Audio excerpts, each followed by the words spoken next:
The major markets closed moderately lower for the week, as numerous headlines pulled at the developed markets. On Wednesday, the Fed announced that the Fed funds rate would remain unchanged.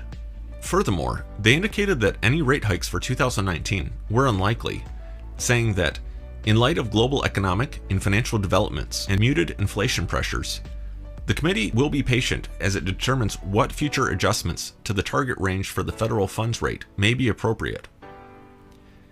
Their comments also highlighted concerns of economic growth, as they stated that recent indicators point to slower growth of household spending and business fixed investment in the first quarter.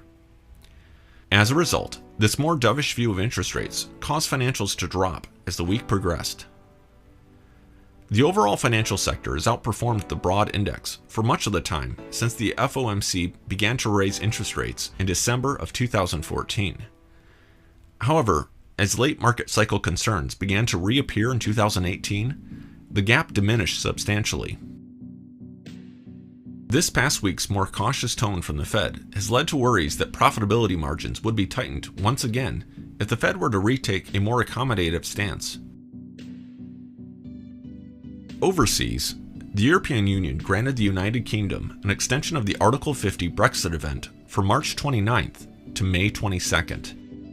However, the UK continues to experience turmoil as politicians lack a cohesive plan for the Brexit event. A solution needs to be developed quickly for the country, as the EU stipulated that the country needs to follow through with the existing plan Theresa May has in place. Otherwise, the extension could be shortened to April 12th.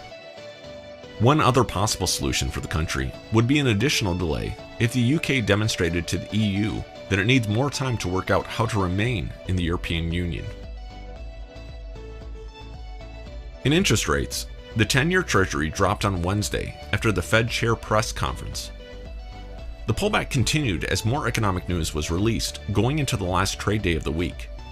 In the end, the 10-year yield fell below the shorter end of the yield curve. This created an inverted yield curve for the first time since 2007, as investors fled to shorter-term yields instead of the longer-term 10-year. Historically, this type of event has served as a warning sign to an upcoming recession.